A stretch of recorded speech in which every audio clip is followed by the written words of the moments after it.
13वां अधिकार, केवल ज्ञान की उत्पत्ति कथा।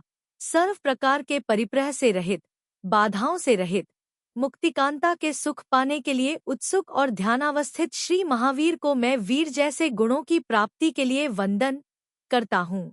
अथानंतर यह महावीर स्वामी छहमासी उपवास आदि तपों के करने में अतीव समर्थ थे, तो भी अन्य मुनियों को उत्तम चर्यामार्ग बतलाने के लिए पारणा के दिन धृति और धैर्य से बलशाली शरीर भोगादि में अत्यंत निःस्पृह उन योगींद्र महावीर ने शरीर स्थिति में बुद्धि की अर्थात गोचरी के लिए उद्यत हुए, तब प्रयत्न के साथ उत्तम ईर्यापद पर दृष्टि रखकर यह निधन है और यह धनी है ऐसा मन में जरा भी चिंतवन नहीं करते।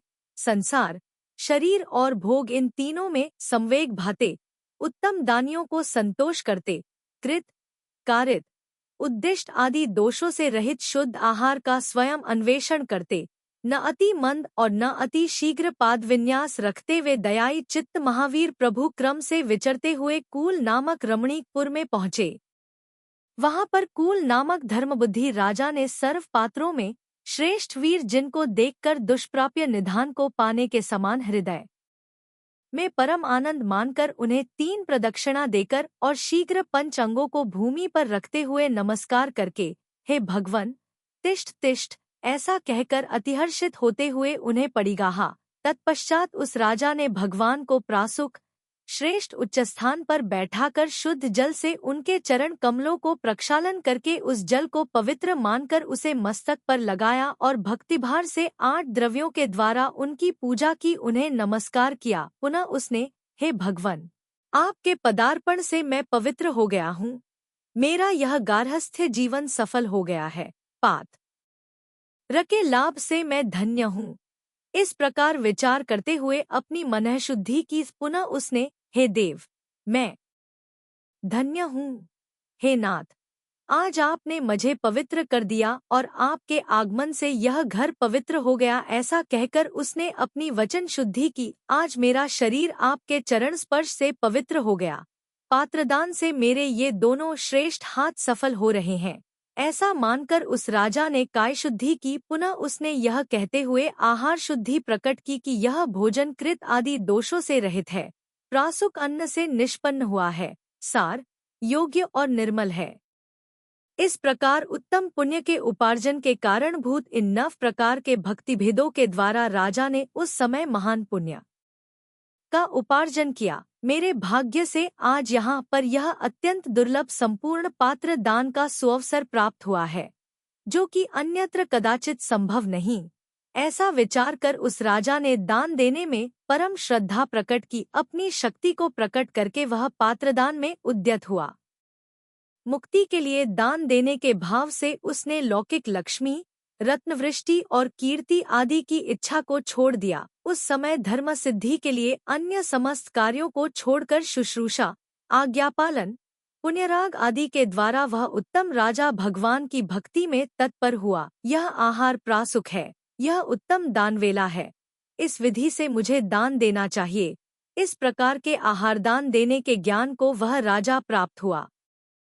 संयमी साधु अनेक उपवास जनित क्लेश को कैसे सहन करते हैं, इस प्रकार विचार कर उस राजा ने परम क्षमा के साथ कृपा को धारण किया। इस प्रकार गृहस्थों के महाफलकारक इन उत्तम 7 दातार के गुणों को उस विद्वान राजा ने अंगीकार किया। तत्पश्चात उस राजा ने वीर प्रभु जैसे उत्तम सुपात्र के लिए दाताजनों के हितार्थ मनवचनकाय की शुद्धिपूर्वक विधि से भक्ति के साथ उत्तम, प्रासुक, मधुर, सरस, निर्दोष, तप की वृद्धि करने वाला और क्षुधातृषा का विनाशक क्षीरान का उत्कृष्ट दान दिया। उस समय उस दान से संतुष्ट हुए देवों ने पुण्ययोग से राजा के अंगण में अंधकारनाशक अनमोल करोड़ों मणियों की स्थूल, अखंड, सघन धारा समूह से, फलों की सगंधी से मिश्रित जलवर्षा के साथ आकाश से भारी रत्नवर्षा की। उस समय दाता के महापुण्य यश की घोषणा करते हुए अनेक दुंदुभियों का शब्द आकाश में व्याप्त हो गया। अहो, दाता को संसार समुद्र से तारने वाले यह जिनेंद्र परम पात्र हैं, और यह महान दाता धन्य है कि जिसके घर जिनराज पधारे हैं। यह परमदान पुरुषों को स्वर्ग और मोक्ष का कारण है। इस प्रकार देवों ने जय जयकार की घोषणा के साथ सद्वचन कहे, अहो जैसे इस भूतल पर पात्रदान से अनमोल रत्नों की कोटियां प्राप्त होती हैं और उत्तम निर्मल कीर्ति आदि प्राप्त होती है, उसी प्रकार परलोक में भी स्वर्ग और भोगभूमि आदि में निश्चय से अनेक अनमोल महाभोगादि संपदाएं प्राप्त होती हैं। उस समय रत्नों की राशियों से सारे राजांगण को पूरित देखकर कितने ही निपुण पुरुष परस्पर में इस प्रकार कहने लगे, अहो दान का उत्कृष्ट फल यहीं पर ही देखो कि आज यह राजभवन रत्नों की वर्षा से परिपूर्ण हो रहा है। इस बात को सुनकर अन्य ज्ञानीजन बोले, अरे यह कितना सा दान का फल है। दान से तो स्वर्ग और मोक्ष के परम सुखादिक प्राप्त होते हैं। उनके ये वचन सुनकर और दान के प्रत्यक्ष फल को देखकर कितने ही पुरुषों ने स्वर्गलक्ष्मी के भोगों को देने वाले पात्रदान में अपनी बुद्धि को किया, अर्थात पात्रदान देने का निश्चय किया। उस समय श्रीवर्धमान तीर्थश रागादि को दूर से ही छोड़कर वितराग हृदय से अवस्थित रहते हुए शरीर की स्थिति के लिए पानिपात्र द्वारा आहार को ग्रहण कर और दान के फल से राजा को और उसके घर को पवित्र करके वन को चले गए। इस उत्तम दान से राजा ने भी अपना जन्म, अपना गृहाश्रम और महापुण्यकारी अपना धन सफल माना। उसके हान की अनुमोदना से अन्य बहुत से दानियों ने दाता और पात्र के स्तवन, गुणगान आदि के द्वारा राजा के समान ही पुण्य का उपार्जन किया। अथानंतर वीर जिनेश नाना ग्राम, पुर, अटवी और अनेक देशों में वायु के समान निर्ममत्व होकर प्रयत्न के साथ जीव रक्षा करते और नित्य विहार करते हुए विचरने लगे। वे वीर जिन ध्यानादि की सिद्धि के लिए भयंकर गिरिगुफा, दुर्ग, श्मशान आदि में और निर्जन वन प्रदेशों में सिंह के समान एकाकी रात्रि में निवास करते थे, वे जिंदेव वेलातेला को आदि लेकर 6 मास तक के उपवासों को करने लगे।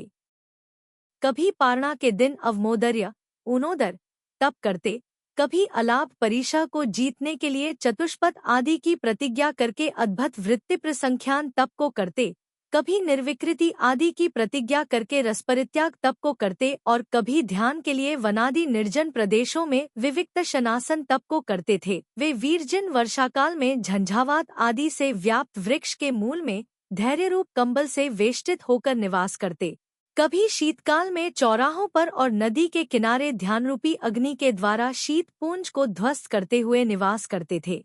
जिस शीतकाल में कि प्रचंड शीत के द्वारा वृक्षों के समूह जल जाते थे, उष्णकाल में वीर प्रभु सूर्य की तीक्ष्ण किरणों से संतप्त पर्वत के शिखर पर अवस्थित शिलातल पर ध्यानामृत रूप जल से सिंचित रहकर ठहरते थे। इस प्रकार शारीरिक सुख को दूर करने के लिए वीर जिनेंद्र कायक्लेश तप को धारण करते थे। इन उपयुक्त 6 प्रकार के सुदुहसा बाह्य तपों को वीर प्रभु ने किया। वीर जिनेंद्र सदा प्रमादरहित होकर इंद्रियों को जीतते थे, अतः प्रायश्चित्त लेने की उन्हें कभी आवश्यकता नहीं थी। वे मन को सर्व प्रकार के संकल्प विकल्पों से रहित करके और कायोत्सर्ग करके सर्वकर्मरूप वन को जलाने के लिए अग्नि के समान अपनी आत्मा का सर्वत्र ध्यान करते थे। इस प्रकार कर्म शत्रु के विघात के लिए परम आनंद का कारणभूत सर्व प्रकार का अभ्यंतर तप आत्मध्यान के योग से और समस्त आश्रवों के निरोध से उनके सदा होता रहता था। इस प्रकार वीर भगवान ने अपने वीर्य को प्रकट करके प्रयत्नपूर्वक 12 ही उत्तम तपों को चिरकाल तक तपा। उत्तम क्षमागुण के द्वारा वे वीर भगवान पृथ्वी के समान सदा अकंप रहते थे और प्रसन्न स्वभाव के द्वारा वे सदा स्वच्छ जल के समान निर्मल चित्त रहते थे। दुष्कर्म रूप वन को जलाने में वे जलती हुई अग्नि के समान थे, कषाय और इंद्रिय शत्रुओं को घात करने में वे दुर्जय शत्रु के तुल्य थे। वे भगवान धर्म बुद्धि से सदा परम धर्म का आचरण करते थे और इस लोक तथा परलोक में सुख के सागर ऐसे क्षमादि 10 लक्षण धर्म को धारण करते थे। वे अतुल पराक्रमी वीर प्रभु अपनी शक्ति से क्षुधातृषादिजनित सर्वघोर परीक्षों को तथा वन में होने वाले सभी उपद्रवों को सहन करते थे। वे दप्रभु भावनाओं के साथ अतिचार रहित 5 ही महाव्रतों को परम केवल ज्ञान की प्राप्ति के लिए पालन करते थे। वे कर्मपाश की विनाशक 5 समिति और 3 गुप्ती रूप 8 प्रवचन माताओं का सदा ही हर्ष से आश्रय ले रहे थे। वे महाबुद्धिमान वीर भगवान समस्त उत्तर गुणों के साथ सर्व मूल गुणों को अप्रमादी होकर पालन करते थे और स्वप्न में भी कभी मलों अतिचारों को पास नहीं आने देते थे इत्यादि परम आचार से अलंकृत वीर जिनेंद्र पृथ्वी पर विहार करते हुए उज्जयिनी के अतिमुक्तक नाम के श्मशान में आए। उस रौद्र श्मशान में वीर जिनेश शिव प्राप्ति के लिए काय का त्याग कर और प्रतिमा योग को धारण कर पर्वत के समान अचल होकर ध्यानस्थ हो गए। परम आत्मध्यान में संलीन मेरु शिखर के समान स्थिर जिनराज को देखकर अधोगामी और पाप बुद्धिवालोंस थाणु नामक अंतिम रुद्र ने दुष्टता के कारण उनके धैर्य के सामर्थ्य की परीक्षा के लिए पाप के उदय से उसी क्षण उनके ऊपर उपसर्ग करने का विचार किया। तब वह अपनी विद्या से अनेक प्रकार के विशाल वेताल रूपों को बनाकर जिनदेव को ध्यान से चलाने के लिए उद्यत हुआ। उन भयानक रूपादि के द्वारा तर्जना करने से, खोटी दृष्टि से देखने से, अट्टहासों से, घोर ध्वनि करने से, विविध प्रकार से लययुक्त नृत्यों से, फाड़े हुए मुखों से, तीक्ष्ण शस्त्र और मांस को लिए हुए हाथों से उस रात्रि में उसने जगतगुरु के ध्यान को नष्ट करने वाला अति दुष्कर उपसर्ग किया। उस उपद्रव के समय वीर जिनेंद्र मेरु शिखर के समान अचल रहे और उसके उन करोड़ों उपद्रवों के द्वारा ध्यान से रंच मात्र भी विचलित नहीं हुए। तब उस पापी शठ रुद्र ने श्री जिनराज को अविचल जानकर अपनी विक्रिया से बनाए हुए बड़े बड़े फणा वाले सांपों से, सिंहों से, हाथियों से, प्रचंड वायु से और जलती हुई ज्वालाओं से, इसी प्रकार के अन्य भयंकर रूपों से और दुष्ट वाक्यों से कायरों को भयभीत करने वाला महाघोर उपसर्ग श्री वर्धमान जिनेंद्र के ऊपर किया। तो भी वीर जिंदेन अपने ध्यानावस्थित स्वरूप से रंचमात्र भी चलविचल नहीं हुए, किंतु निज आत्मा के ध्यान का आलंबन करके सुमेरु के समान अचल बने रहे। तब पापोपार्जन करने में अति पंडित वह ढाष्ट रुद्र धीरता युक्त महावीर को जानकर अनेक प्रकार के परीक्षा और उपसर्गों को करने लगा। उसने अपनी विक्रिया से भीलों की विकराल सेना बनाई, जिनके हाथों में भयानक शस्त्र थे, जो दुहसा और अनेक प्रकार के भयावह आकारों को धारण किए हुए थे और कायरजनों को डराने वाले थे। उनके द्वारा उस रुद्र ने भगवान के ऊपर घोर उपद्रव कराए, किंतु उनके द्वारा सर्व ओर से वेष्टित भी जगतपति वीरनाथ मन से जरा भी क्लेश को नहीं प्राप्त हुए, किंतु सुमेरु के समान स्थिर बने रहे।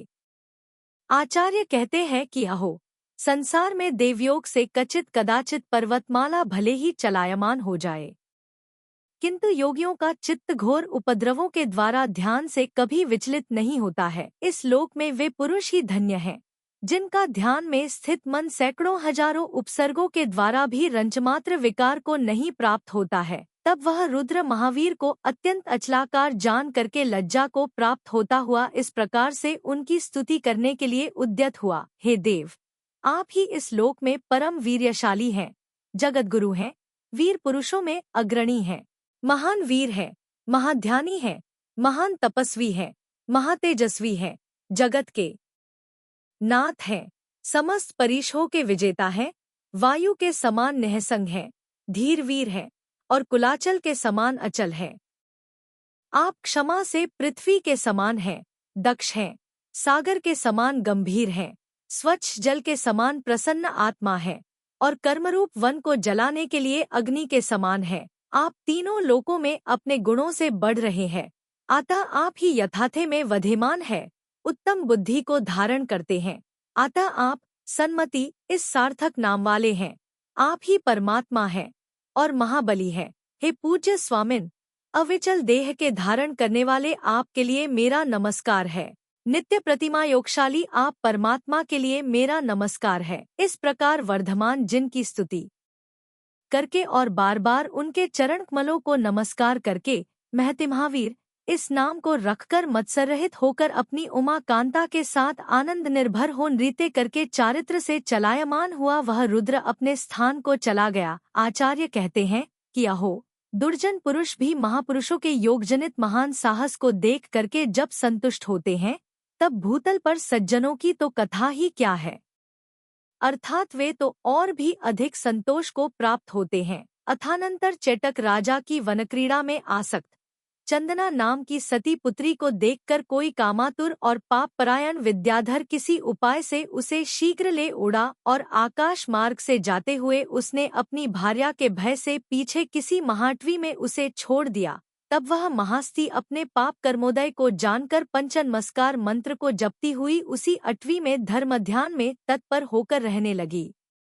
वहां पर किसी भीलों के राजा ने उसे देखकर धन प्राप्ति की इच्छा से ले जाकर वृषभसेन नाम के वैश्यपति को सौंप दी। सबदा नाम की उस सेठ की स्त्री ने उसकी रूप संपदा को देखकर यह मेरी सौत बनेगी ऐसी शंका को मन में धारण किया। तब उसने उसके रूप सौंदर्य की हानि के लिए उसके केश मुड़ा दिए और सांकल से बांधकर उसे एक काल कोठरी में बंद कर दिया तथा आरनाल कांजी से मिश्रित कोदो का भात मिट्टी के सिकोरे में रखकर उसे नित्य खाने को देने लगी।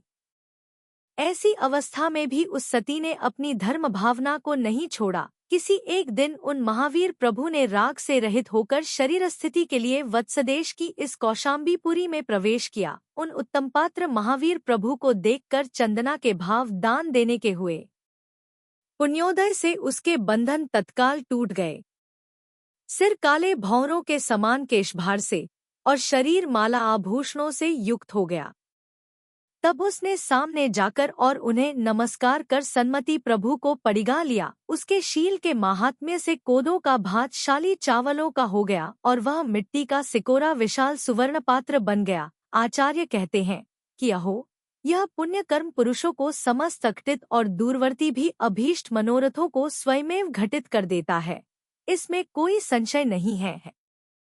तब उस चंदना सती ने परम भक्ति के साथ 9 प्रकार के पुण्यों से युक्त होकर अर्थात नवधा भक्तिपूर्वक विधि से हर्षित होते हुए श्री महावीर प्रभु को वह उत्तम अन्नदान दिया। इस महान दान के प्रभाव से उसी समय उपार्जित पुण्य के द्वारा वह पंचाश्चर्यों को प्राप्त हुई और तभी बंधुओं के साथ उसका संयोग भी हो गया। अहो, पुण्य से क्या नहीं प्राप्त होता है। उस चंदना का सुदान के प्रभाव से चंद्रमा के समान निर्मल यश जगत में व्याप्त हो गया और इष्ट बंधुजनों और इष्ट वस्तुओं का भी संगम हो गया।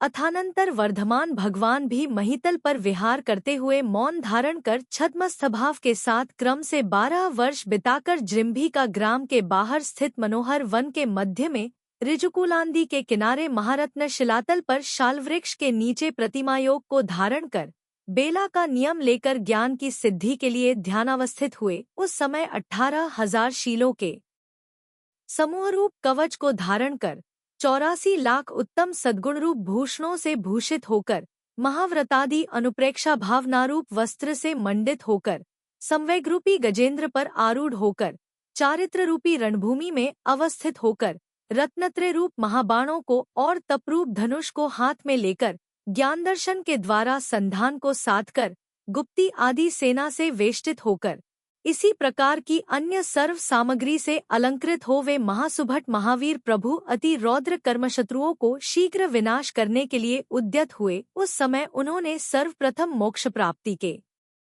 लिए सिद्धों के गुणों के इच्छुक होकर कर्मशत्रुओं के हनन करने वाले निष्कल परमात्मा सिद्धों के क्षायिक सम्यक्त्व, केवल ज्ञान, केवल दर्शन, अनंत महावीर्य, सूक्ष्मत्व, अवगाहनत्व, अगुरुलघुत्व और अव्याबाद इन 8 उत्तम महागुणों का ध्यान करना प्रारंभ किया। जो जीव सिद्धों के उक्त गुणों को प्राप्त करने के इच्छुक हैं, उन्हें नित्य ही उक्त गुणों का ध्यान करना चाहिए। पुनः महाबुद्धिशाली महावीर ने निर्मल चित्त से आज्ञाविचय आदि परम उत्कृष्ट धर्म ध्यान के भेदों का चिंतन करना प्रारंभ किया। उस समय उनके आद्य अनंतानुबंधी 4 कषाय, दर्शन मोहनीय की मिथ्यात्व आदि 3 प्रकृतियां, तिर्यगायु, देवायु और नरकायु ये 10 प्रकृति रूप कर्मशत्रु डर करके ही मानो बिना प्रयत्न के स्वयं ही शीघ्र विनाश को प्राप्त हो गए। जबकि वीर जिन चतुर्थ गुणस्थान से लेकर 7वें गुणस्थान तक किसी एक गुणस्थान में विराजमान थे, उक्त 10 कर्म प्रकृतियों के जीतने से विजय को प्राप्त वे महावीर भगवान उत्तम सुभट के समान अत्यंत पवित्र शुक्लध्यान रूप महान आयुध को धारण कर शेष कर्मशत्रुओं को हनन करने के लिए उद्यत होते हुए मोक्षमहल में पहुंचने के लिए नसैनी स्वरूप क्षपक श्रेणी पर शीघ्र चढ़े। क्षपक श्रेणी पर चढ़ते ही वीर जिन ने स्त्यानगृद्धि निद्रा निद्रा, प्रचला प्रचला, नरक्ति, तिर्यक गति, एकेंद्रिय जाति, द्वींद्रिय जाति, त्रींद्रिय जाति, चतुरिंद्रिय जाति, नरक गत्यानुपूर्वी, तिर्यक गत्यानुपूर्वी, आतप, उद्योत, स्थावर, सूक्ष्म और साधारण इन अरिसंचय स्वरूप 16 अशुभ दुष्ट प्रकृतियों को अनिवृत्तिकरण नामक नवम गुणस्थान के प्रथम भाग में स्थित रहते हुए उत्तम सुभट के समान प्रथम शुक्लध्यान रूपी खड्ग के द्वारा एक साथ ही स्वयं नाश कर दिया। पुनः उन्होंने इसी नवम गुणस्थान के द्वितीय भाग में चारित्र की धात करने वाली दूसरी अप्रत्याख्यानावरण चतुष्क और तीसरी प्रत्याख्यानावरण चतुष्क इन 8 कषायों को विनष्ट किया। पुनः तीसरे भाग में नपुंसक वेद को, चौथे भाग में स्त्री वेद को, पांचवें भाग में हास्यादि 6 नोकपायों को, छठे भाग में पुरुष वेद को, सातवें भाग में संज्वलन क्रोध को, आठवें भाग में संज्वलन मान को और नवें भाग में संज्वलन माया को उन समर्थ आत्मस्वरूप के धारक वीर प्रभ ने उसी प्रथम शक्लध्यान रूप द्वारा विनष्ट किया। तत्पश्चात कर्म शत्रुओं की उक्त संतान के विनाश करने से बलवान वीरजिन ने परम विजय भूमि के समान दशम गुणस्थान को प्राप्त होकर सूक्ष्म सांपराय संयमी होते हुए संज्वलन सूक्ष्म लोभ का भी विनाश कर चौथे संयम के द्वारा वे क्षीण कषायी हो गए। इस प्रकार अद्भुत पराक्रमशाली वीरजिन कर्मों के स्वामी प्रबल मोह महाशत्रु का उसकी सेना के साथ विनाश कर शूराप्राणी के समान शोभा को प्राप्त हुए। इसके पश्चात वे जिनराज क्षीण कषाय नाम के 12वें गुणस्थान में चढ़कर केवल ज्ञानरूपी साम्राज्य को प्राप्त करने के लिए उद्यत हुए। तब उन्होंने इस 12वें गुणस्थान के चरम समय में निद्रा और प्रचला इन 2 कर्म प्रकृतियों का द्वितीय शुक्लध्यान से क्षय किया। पुनः ज्ञान के ऊपर वस्त्र के समान आवरण डालने वाली 5 ज्ञानावरण प्रकृतियों को, चक, सुदर्शनावरण आदि शेष 4 दर्शनावरण प्रकृतियों को और 5 अंतरायों को, इन 14 कर्म प्रकृतियों को 12वें गुणस्थान के अंतिम समय में द्वितीय शुक्लध्यान के द्वारा 3 जगत के गुरु महावीर प्रभु ने एक साथ विनष्ट किया और इस प्रकार 63 कर्म प्रकृतियों का विनाश करके लोकालोक के तत्वों का प्रकाशक, अनंत महिमा से युक्त और मुक्तिरूप साम्राज्य की प्राप्ति का कारण अनंत केवल ज्ञान वैशाख मास की शुक्ल पक्ष की दशमी के अपराह्न काल में हस्त और उत्तरा नक्षत्र के मध्य में शुभचंद्र योग के समय शुभलग्न योगादि के होने पर उन्होंने प्राप्त किया। उसी समय मोक्ष को देने वाला क्षायिक सम्यक्त्व, यथाख्यात संयम, अनंत केवल ज्ञान, अनंत केवल शन, उत्तम अनंत दान लाभ भोग उपभोग और अनंत वीर्य इन उपमार्हित नव केवल लब्धियों को जिनों में अग्रणी वीरप्रभ ने स्वीकार किया। इस प्रकार चारित्र के प्रभाव से भगवान के कर्मशत्रुओं के जीत लेने पर आकाश में उसी समय देव समूह के द्वारा जय जयकार शब्द व्याप्त हो गया तथा देव दुंदुभियों के शब्दों से आकाश व्याप्त हो गया। भगवान की दर्शन यात्रार्थ आने वाले भुवन तिदेवों के विमानों से आकाश आच्छादित हो गया। केवल लक्ष्मी के प्रभाव से आकाश से सघन पुष्पवृष्टि होने लगी और देवेंद्रों ने आकर उन श्रीपति महावीर जिनेंद्र को अनुपम परम भक्ति से नमस्कार किया। उस समय आठों ही दिशाएं मलविकार से रहित निर्मल हो गईं और आकाश भी निर्मल हो गया।